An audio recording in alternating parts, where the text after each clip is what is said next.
खेती पर ही गांव जीता है, और सिर्फ गांव ही क्यों, ये राज्य, ये देश खेती पर ही निर्भर है। अनाज पैदा करने वाले किसानों के पास कुछ भी नहीं है सर।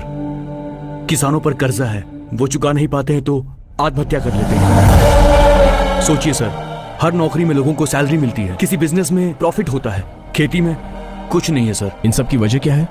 फसल का प्राइस किसान फिक्स नहीं करता, प्राइस फिक्स करते हैं यहाँ के दलाल, और धीरे धीरे लॉस बढ़ता जा रहा है सर। बट सबका रेट तो ज्यादा ही है ना? उसकी भी एक वजह है सर।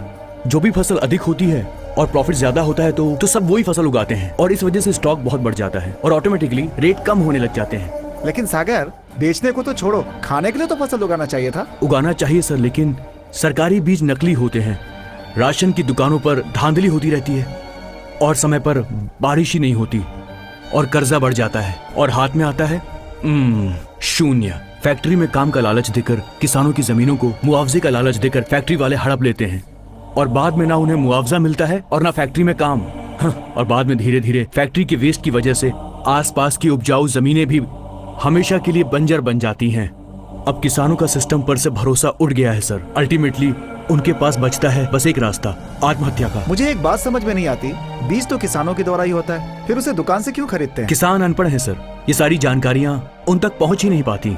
जो बीज आसानी से मिल जाए उसे ही खेत में बो देते हैं, उसके बाद ये दलाल प्राइस फिक्स कर देते हैं। प्रोफेसर स्वामी यही बात तब से कह रहे थे, इसी के लिए लड़ रहे थे।